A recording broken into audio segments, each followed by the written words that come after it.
We are this morning going to continue our consideration of the Proverbs. And we've gotten to that section of the Proverbs that most people, or many people, would think of first, the one that we talked about last week, about the dripping water and about the man being better off to live on the rooftop sometime. But yeah, guys like to mention that one, and then we like to recall the one about training up the children in the way they ought to go. We're to that topic right now. We talked about husbands and wives and monogamous marriage last week. This week we're to that topic of parents and children. Very few of us here have children still at home, but we still have some influence, perhaps with our grandchildren, and got some young parents here today. Here's a hot topic that might get you in trouble today. Using the rod to spank your children. Whoa. Now. Listen. Well, you would agree with the ancient Jewish philosophy then. They spoke of the rod as being a very favorable instrument for discipline. It's appropriate for, as they described it, physically smiting the child. The questions nowadays are to discipline, how to discipline, when, what's appropriate, how much, to what extent, what's the purpose, or does it achieve any purpose? Does it perhaps do more harm than good? How many opinions can you find on all of that today? Well, in a lot of places I'd probably get arrested if one of those states that you were in, those blue states, might get arrested for things like that. What really is being accomplished? In ancient Jewish culture, it was valued. A rod, meaning a staff, was valued as a article for smiting. I've got a bunch of extra notes in there that I got to save for another time. But why would a father physically smite a son, or a mother smite her daughter, or a mother smite the son as well? Why would they do that? Proverbs 13, verse 24. All of this, let's recall, in the context of the last week's class, is about a husband and wife, one husband, one wife, both of them devoted to each other, both of them in union, investing themselves in the life of the children. Proverbs 13, verse 24. He who withholds his rod hates his son, but he who loves him disciplines him diligently. Sounds like consistently then, doesn't it?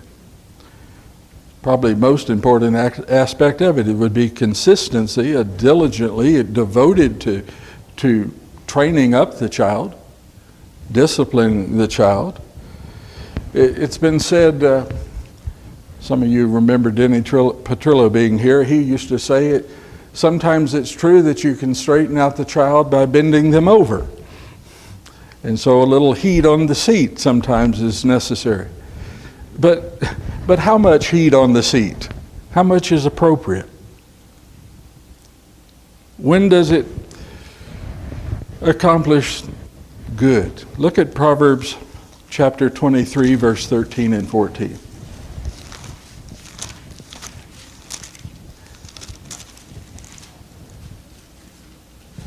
Do not hold back discipline from the child. Although you strike him with the rod, he will not die.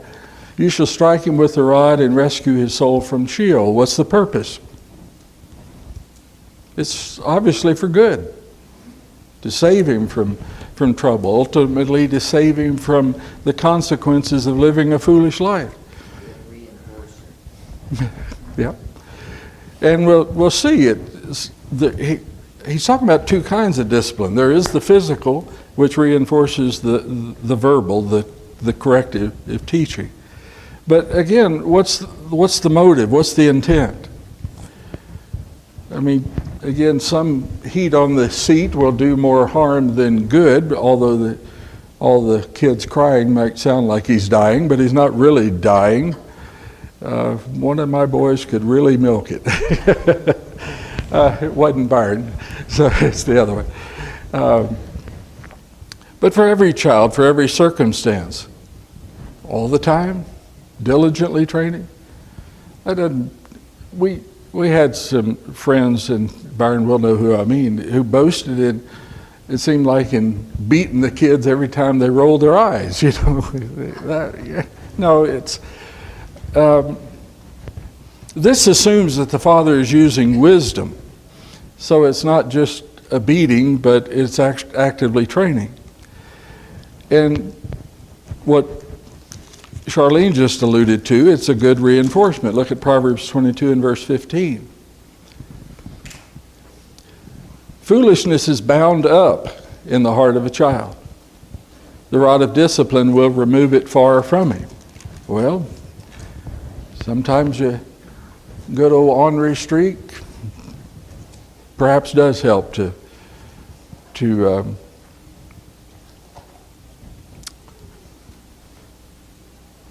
discipline. Uh-huh. You know, I think too that's where, when grandparents, we already know the outcome because we're children. So I think that, like in my case with my grandkids, I don't their big old sad eyes don't affect me like that. You know, I mean, it used to with my kids, and then you give in, and then this is, you know, you just learn as you get older. The Bible talks about the young to listen to the wiser, or the older, you know, because we've already got it. We know this game, you know. And so there's a time to spank a child. I tried to only spank the boys when there was a fear of death. They just didn't spank them. I mean, they went to the river or they went outside without being told, you know, it's always something pretty dramatic that could really hurt them. Other times there was the corners, and then I'd get sucked out in the corner, you know.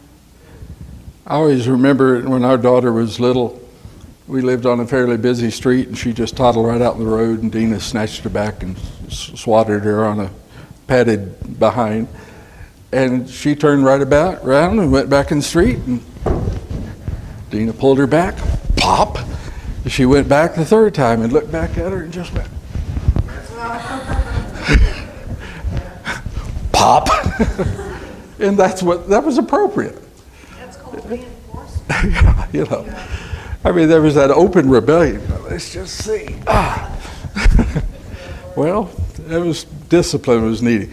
And the character ideally will be stronger if there's some cutting back of that rebelliousness. Look at Proverbs 15, verse 32. 15 to 32. Sorry, I didn't wait on you. He who neglects discipline despises himself, but he who listens to reproof acquires understanding. When I first read that by the NASB translation, he who neglects discipline despises himself, I didn't know if that was talking about the husband or the child. Well, in context, it's obviously talking about the child when you consider the verse before and after it. He whose ear listens to life-giving reproof will dwell among the wise. And so the fear of the Lord, verse 33, is instruction for wisdom. He's talking about the child. But it can be translated disdains discipline. The neglect is on the child's part. He's just not hearing. He just ignores it. And by not hearing it, whatever the parent says, he's loosing that restraint on himself. So, yeah, it's problematic. And so in that case, some reinforcement is necessary. When should the training start? How early should it start? Any opinions on that one? When they understand reasoning to right and wrong. And some kids might be later, earlier. Dina's grandma always said of a little kid, as soon as that little kid knows to put a brush to their hair, it's time to start discipline. That was her standard. Maybe so. Proverbs 22 and verse 6 says the training should start early. Proverbs 22 and verse 6. This is the one that we often remember and wish was a hard, fast rule, but as a general principle, train up the child in the way he should go, and even when he is old, he will not depart from it. It's a general principle. He's talking about a child. I looked up the specific word. It's hard to nail down a specific age for it. It's talking about a youth, though. Well, what age? Well, you have to use wisdom in that to consider the temperament of that child. The word child, though, is also translated as servant. Well, that's the reason for the training, isn't it? Raise up your children to have the heart of a servant. Why do you want your children? Why do you want your children, Nathan, to grow up with the heart of a servant? I'm assuming you do. Yeah. Okay. Well, I want them to be somebody who, other people. Just the whole thing that you're saying right now is making me think of a psychologist who says, if you don't like your kids, imagine people who aren't their parents, what they think of them. Yeah. It's like, And you should like your kids. Well, you like. People like them. well, nothing's worse than the opposite of that, a kid who's the boss in the house. That's despicable. I'm sorry. It really is. Time to call him Nanny. Yeah. I mean, and worse still is the parents that let that kid run the show. I mean, everything is out of order that way. Yeah, Jeff. You know, we're told as Christians to be servants to God. Well, that's the way we should be raising our children, to have that attitude of a servant if we want them to become servants to God also.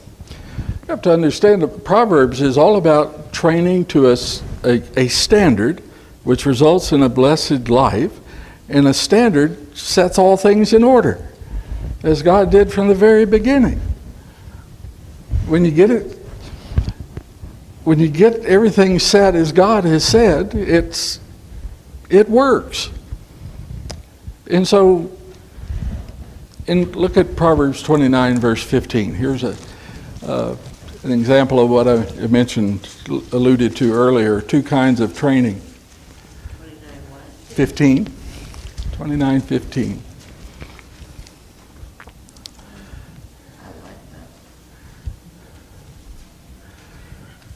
The rod and reproof give wisdom, but a child who gets his own way brings shame on his mother.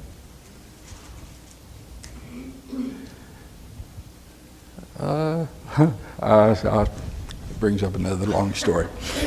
But how many kinds of wisdom or disciplines is he talking about there? Rod and reproof. The physical smiting and the verbal correction. Not verbal abuse, verbal correction, verbal training. Yes, sir. Well, I mean, there's a lot of factors involved in this because each child is different. Right? Some, you may have to take a, smack to the bottom to get them to even listen. You have others that, if they just know you're disappointed, then that's enough for them, in your family. And also the main thing for parents in all this, and it's what he says here, is that you're doing it for a purpose. Right. In other words, it needs to be done out of love, not out of anger, not out of embarrassment, not out of self-pride, but out of love. And that's a problem when most people have. They do it out of anger, they do it because I'm embarrassed, not because of the child. Mm-hmm. And we need to be doing this for the child. I'll admit, in the presence of my son who's in the room, that I didn't always do it well, but it was true that all three of our children responded very differently. And at different times they responded differently. Sometimes it was just the eyebrow. Sometimes it was more than that. You could talk to them sometimes. Sometimes, that didn't work. But again, it is for the purpose of training so that all things in order are in the family, not only in the family, but in society. And this is the means of living a blessed life. It is for good. Yes, Mary? But when you tell them something, you need to follow through. Yep. Because when, and there was a minister one time years ago that says, when you tell a child, if you don't stop, I'm going to spank you. And they keep doing it, and you say, well, if you don't stop, Yep. and they keep saying it, don't do it, and you're lying to them. And then they learn that your word, you don't mean what you say. Well, that very first proverb we considered this morning used the word diligently. Right, because then they learn, There has to be a consistent standard. That's why we studied the husband and the wife first last week. Kids are very keen on understanding which one they can work and how to work them against each other sometimes. Yeah, you're talking about how early, even as a small baby, you discipline them by not letting them get themselves in a dangerous situation, like touching a hot stove, touching an outlet. You grab them and say no, and that's a form of discipline that they start learning that that's something they can't do. So that starts at a very young age. But it is a shame and it is a disgrace to have an undisciplined child, and yes, sometimes it is a disgrace to the parent. Yes, Tony. Too, I think the ultimate thing about all of it is raising children is so they learn to serve. So it's not about them and what they want. Right now, this immediate, that's the whole idea of teaching our children right from wrong is so when they become an adult, they already know how to serve other people, other men. It's not about them. And with that being that way, then they're going to be serving the Lord. They'll serve the Lord so they can learn how to serve men. And it's not me, I want, because that's what we're breaking, is we're breaking their I want, and it's just what they want. Sometimes we have to break our own I want too. The parents first have to do that. Well, even if one disciplines diligently and with a consistent standard and using wisdom, does it always bring about good character? Even if the discipline's with the right motive, yes. You don't realize how young you start disciplining your children. I mean, I'm not talking about a spanking, sit in the corner type of thing. When you're holding them in your arms and they go to get cranky, you're already teaching them that we're in here, we need to be quiet. We're assembling together as a church. Mm-hmm. And you just bring that on up until, they're a little bit defiant. Then you have to use different measures, because I had one boy that every 6 weeks we had to spank him regardless. Because he would get so ornery.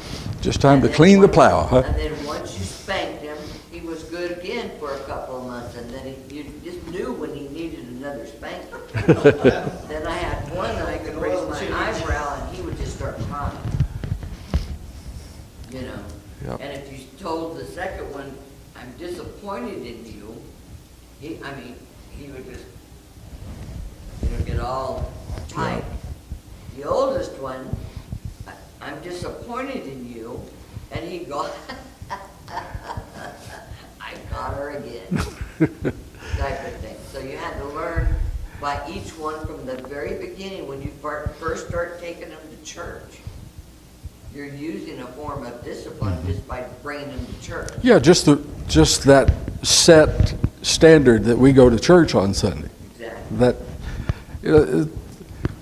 habits in the sense of training, that's a very good thing. I do remember the time I spanked my younger son, and he got through it. He turned around and looked at me and said, I hope that did you some good.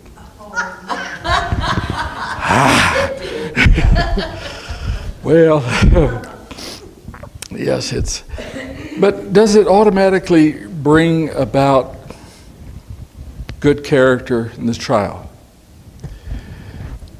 again, Dan alluded to this too. It's all about the goal. It's about the motivation, the intent. But if it's done right, there should be a time when the child's grown and he's actually proud of his parents. He's proud for that kind of affection that trained them up. Hopefully, they'll come to realize the blessings of having been trained, and actually, in a sense, glorify the parents for having done so.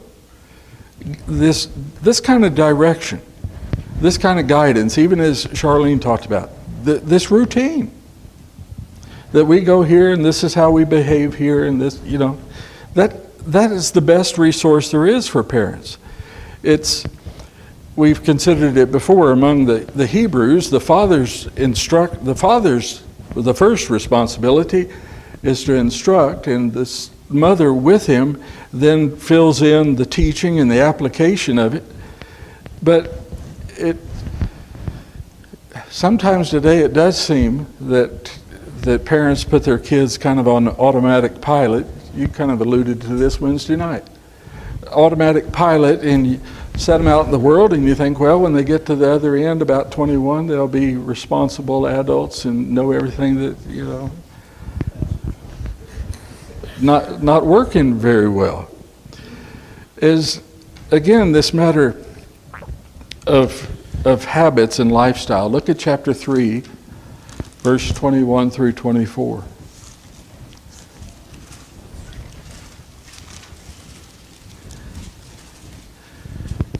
Again, to what you were talking about, Charlene, about that training, just the routine of going to church. I remember I was probably 4, maybe 5. We lived probably 2 miles from church and didn't have a car available on a Sunday morning. Mom still got us up and got ready for church, and we walked. By the time we got there, we had shell dust all over us, but that was okay. We just knew, and I believe that is why my entire life that going to assembly on Sunday was important. Never was a question, because I knew as a little boy, I always remembered, we walked to church. It's that kind of habit, that kind of lifestyle. Chapter 3, verse 21. My son, let them, speaking of wisdom, let them not vanish from your sight. Keep sound wisdom and discretion, so that they will be life to your soul, as Solomon uses life, blessing to your soul, and adornment to your neck. And then you will walk in your way securely, and your foot will not stumble. When you lie down, you will not be afraid. When you lie down, your sleep will be sweet. Well, there's the benefits. Again, verse 21, you've got to keep this standard diligently. Verse 22, then here's the benefits of keeping. Verse 23, it has a stabilizing effect. Whatever comes along, you got something you're holding on to. In verse 24, sweet and sound sleep. That paints the picture of the song that we love to sing. It is well with my soul. Doesn't matter what happened. It is well. But look at Proverbs 4 and verse 12. Again, it's a stabilizing effect.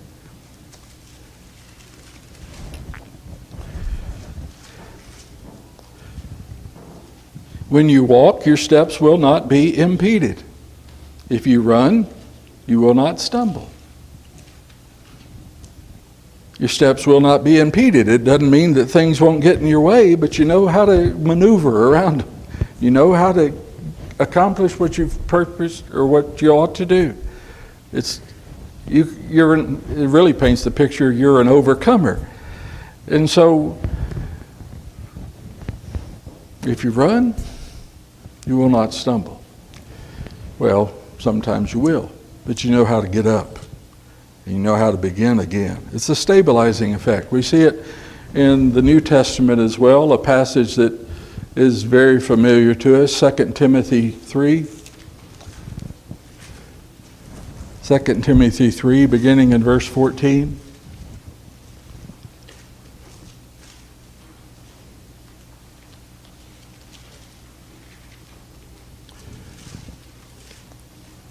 Continue in the things you have learned and become convinced of, knowing from whom you have learned them, and that from childhood You have known the sacred writings, which are able to give you the wisdom that leads to salvation through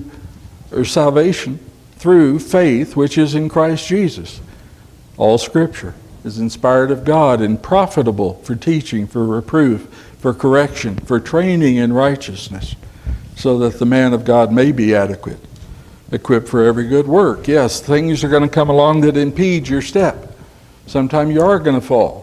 But you still got that training, don't you? Did you have something, Dan? Yeah, I was just thinking, I'm reading, the biggest thing for parents is consistency. One time the same thing can be funny, and the other time it's not okay. Sometimes we laugh at stuff they do, then the same thing we correct them for. Depending on the environment we're in and what's going on, we need to learn to be consistent. There was many times I was just thinking I needed somebody to smack my bottom as an adult with young kids because I'm maybe not doing the right thing. And we need to take this serious, and I think a lot of times we don't take the discipline and the correction and the consistency. A child is going to watch you, and you're going to say something wrong, and they're going to repeat it, and then they get in trouble for repeating it. Yep. We need to Yes. watch ourselves and take account for ourselves, discipline ourselves even before we're qualified to discipline them. And with consistency comes credibility. That's the word that I think that people get tripped up on. With an inconsistent standard, you don't have any credibility. What are you correcting to? That's why you just read God's the same. Yep. Yesterday, today, and tomorrow. He didn't change nothing. Every parent is their kid's hero, at least up until a certain point, obviously. But I mean, you definitely give like in our case, a 4-year-old, that 4-year-old is exactly how you have acted, around that 4-year-old. That 4-year-old is pretty much, when you put them in school, then you kind of see that there's other influences. But yeah, this is definitely something that parents have to take responsibility for their actions, and that's kind of like train up a child. You're training them up, but we're still also being trained up. We just have to be self-disciplined. Kids need us to be their discipliner until they can learn to be self-disciplined. You included in their little phrase, well, after you put them in school, you realize there's other influences. That's why the emphasis is so strong in Solomon's teaching. I forget how many times he says, my son, hear this, listen to this, keep this, hold on to this, again and again. Because in that culture, and it ought to be in this one, the first responsibility is the father. He instructs. The mother reinforces it with the teaching. They didn't depend upon somebody else to teach their kid. They didn't, as we do today, let the TV train our kids. Some people think they've done so good because they let their kids watch Sesame Street all day long. That's the parents' role. Training. Uh-huh. So I have a question. When the Bible says that children will suffer the parents' sin, is that, because like in my case, I didn't have any good values or constructive upbringing. It was just chaos all the time. And but maybe way back 3 or 4 generations, somebody did serve the Lord in my family, and I am the child that is suffering the sins of my forefathers. And then it makes it way much harder to find your way. Well, Solomon talks about it several times that our life will either be a blessing to those who come after us, or some who come after us may be glad that we're dead. He's pretty plain about that. It might be a curse over them. But when you get right down to it, everyone chooses for themselves. But what if they don't know there's a choice? I mean, really, I didn't know. I had no idea until I was so wrapped up in the sin. And then I knew, but then by then my kids were already damaged from the way I was damaged, Then in the wisdom that you have now, go back. I know you have. Yeah. Go back and say, this is my mistake. I was wrong in this. And you can do better than I did. Those are all hard things to deal with. There are some things I certainly could have done better. I didn't have a real consistent standard. Dina was a lot better at that than I was. On the flip side, the transparent world is still trying to And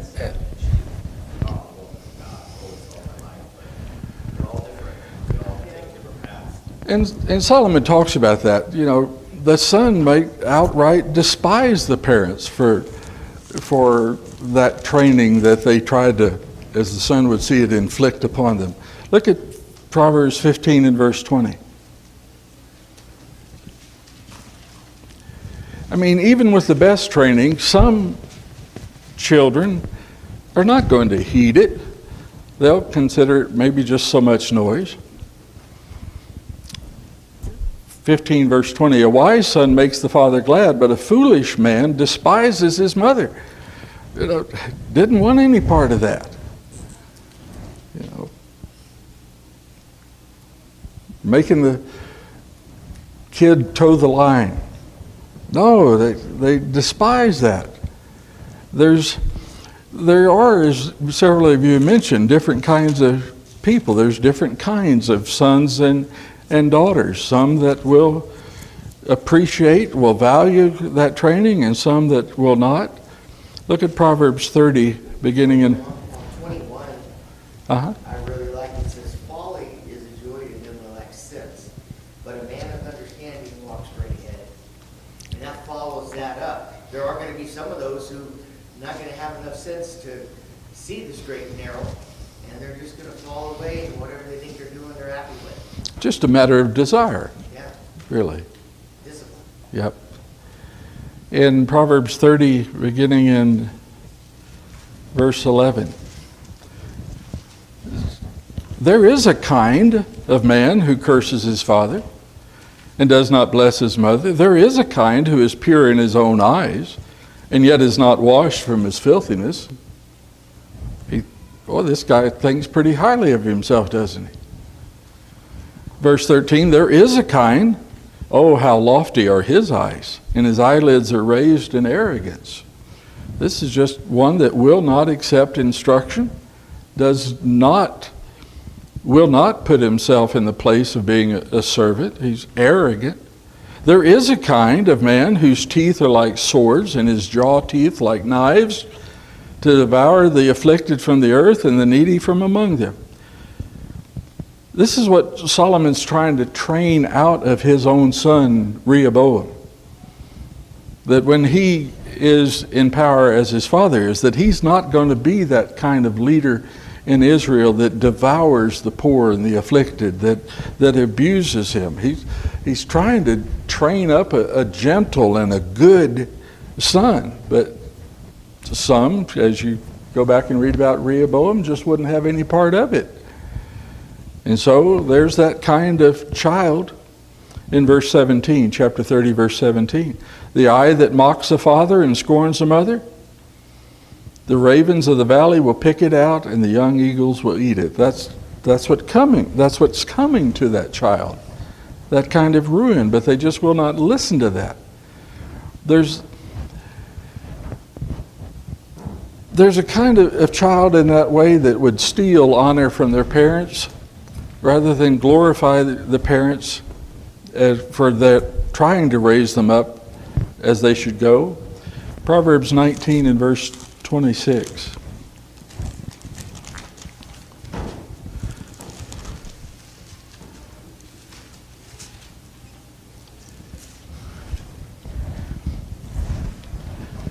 This reminds me of sometimes when teenagers are about 15 or 16 and they are sure they've got it all figured out.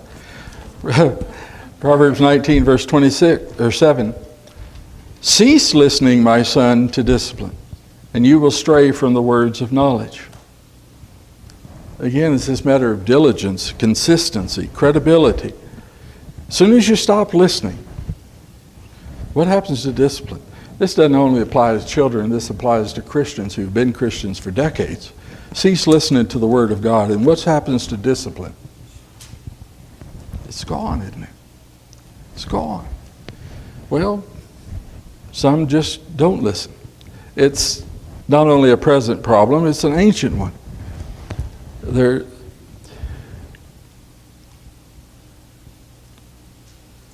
I'm struck by that phrase, and you will stray from the words of knowledge. You don't have understanding. You don't have credibility. It reminded me of in Matthew chapter 14, in verses 4 through 9. Do you remember the son who would not support his parents in their old age? And they wouldn't support them because he said, well, their money was already devoted to the Lord. What's the problem with that reasoning? If their money was truly devoted to the Lord, they would support their parents, wouldn't they? Well, that's what he's talking about. You stray from the words of knowledge. Oh, it sounds so good. We read about the one that's so arrogant, thinks all his ways are so good. Well, it sounds good to him. And that man that in Matthew 15 thought, well, here's a good reason. Doesn't it sound good? All my money's devoted to the Lord. Well, if that's true, then you'd be using it as the Lord would have you to do. You would support your parents. And so in that way, to not do so is a kind of robbery. Look at Proverbs 28, Proverbs 28 in verse 24.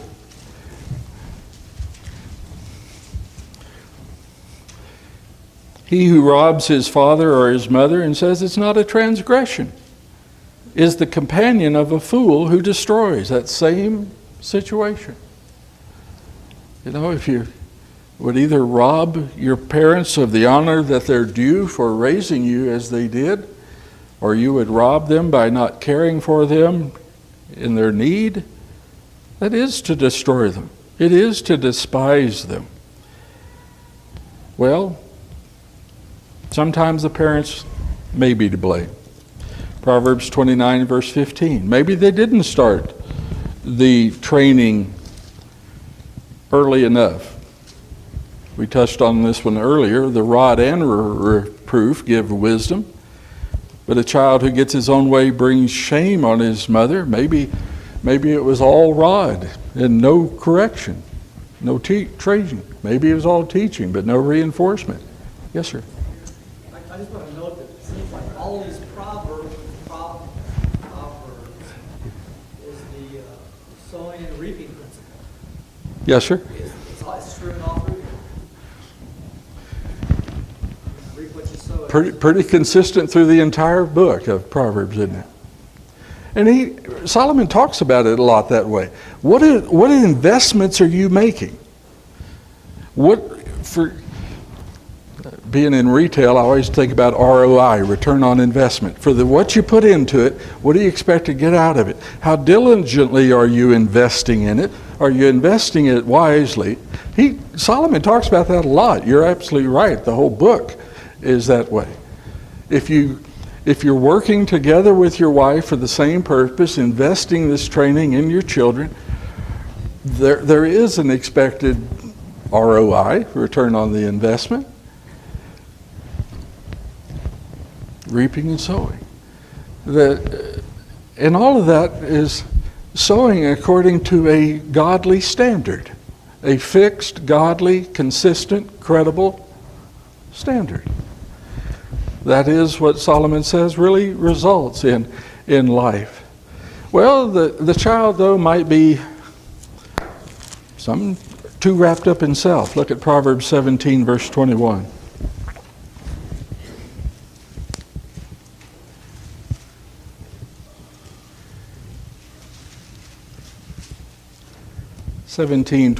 He who sires a fool does so to his sorrow, and the father of a fool has no joy. Well, the fool is the one that doesn't accept discipline. The child who despises discipline. They're too wrapped up in self to learn what is good for them. This goes all the way back and connects with Deuteronomy chapter 21.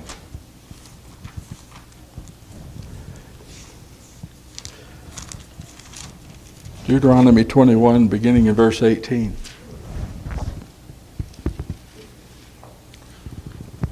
Now this gets tough back here. If any man has a stubborn or rebellious son who will not obey his father or his mother, when they chastise him, he will not even listen to them. Then his father and mother shall seize him and bring him out to the elders of the city at the gateway of his hometown. And they will say to the elders of the city. Now I want you to notice here, Solomon's talking about training up a child when they're young. Look at the age of this person. They shall say to the elders of the city, this son of ours is stubborn and rebellious. He will not obey us. He is a glutton and a drunkard. And then all the men of the city shall stone him to death. So you shall remove the evil from your midst, and all Israel will hear of it in fear. He's talking about not a young kid. He's talking about a grown man who has practiced a life of rebellion and is intent not to change. Sometimes it does work out that way. You can teach. You may wind up with a son that's a sluggard. You may wind up with one that is a womanizer. The son may despise the parents. There is that kind of son or daughter. But in all of this, the focus is wisdom, isn't it? You've got to understand the temperament of your child and the particular situation. You've got to, I keep coming back to the word that Dan used, consistency, and the word that I use, credibility. I want us to, we'll close here. Go over to Malachi chapter 2, verse 14.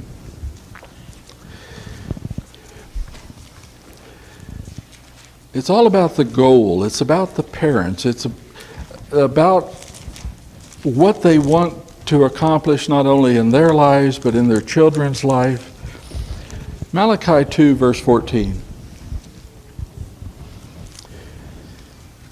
This is talking about sin in the family. Dealing with each other treacherously. It includes the matter of immorality and adultery and the whole thing. Why is it so important? Verse 14, and yet you say, for what reason? Because the Lord has been a witness between you and the wife of your youth, against whom you have dealt treacherously, though she is your companion and your wife by covenant. But not one has done so who is a remnant of the Spirit. And here's the question, and what did that one do while he was seeking godly offspring? That's quite the question, isn't it? So while mom or dad is out seeking satisfaction outside of the marriage, what did that one do when seeking godly offspring? Godly offspring were the furthest thing from their mind, weren't they?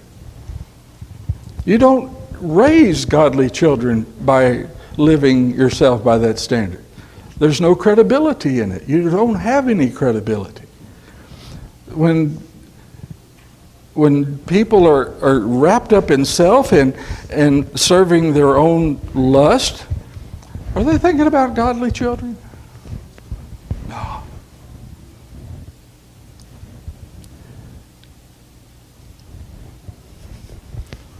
There has to be this determination that there is a standard. The mother and the father are going to conform their lives to it as best they can, train up the child to it. Does it guarantee anything 100%? No. But you've made the investment that you ought to make. And ultimately there is a return, a godly return. Yes? Well, I think in Paul's letter to the Ephesians is a Yeah. wrap up to what we're talking about. Chapter 6, starting in verse 1, it says, children, obey your parents in the Lord, for this is right. Honor your father and mother, for this is the first commandment with promise, that you may go well with you and you may live long in the land. Fathers, do not provoke your children to anger, but bring them up in discipline and instruction of the Lord. And instruction of the Lord is Sounds like pure Solomon speak right there, doesn't it? it's a summary of it, yeah. 8 times in the Proverbs, Solomon talks about those who are lacking sense. And lacking sense, in the original Hebrew words, can be translated as being destitute of conscience. Lacking sense. You haven't trained the conscience. Here's a little bit of a twist on it. Is how many times, like say we're in the grocery line or something, some 3-year-old is throwing a fit or whatever, and how many times do us as people think, man, not just take that kid out and whoop him. Really, or do something, and it's not the kid's fault mostly because they weren't trained right. They weren't trained, I mean, and there are those kids that are just little brats or whatever, but I mean, for the most part, I think kids are, because they're not trained right, we as people assume it's the kid's fault. Take that kid out there and move him, put him in the car. You know, we don't give that grace to knowing why is that kid acting up. You know, they weren't raised right. Whole lot of problem with self in there, isn't it? Turns out we're going to be talking about that in the message this morning. Go ahead, Jeff. You know, as Christians, we have the perfect example of a father in God. He loves us and he disciplines us. Now, we need to be just as rebellious as those kids. And a lot of times we are. That's exactly it. You know, I mean, he disciplines us and well, I ain't gonna do that. God, that's not my idea. That's the same that kids have. And yet God still loves us. And he will still discipline. Now, he may do it in different. He may be just nudging you on the shoulder at first, you know, turn this way. And if you don't listen, he'll nudge you a little harder. Sometimes he does have to apply the law in ways that... Both rod and reproof. Exactly. The correction and the training, yeah. But if we don't listen to him, how are we going to train our children? Are we going to have that same attitude? You know, a lot of times we say, well, I'm not going to be like this. But yet we're acting like that with God. And we need to be, kind of what we were talking about, training a child to be a servant. We need to be a servant also. We need to be the child to God as we are the father to our parents, our kids. In the way that we ought to go. Thank you. Thank you.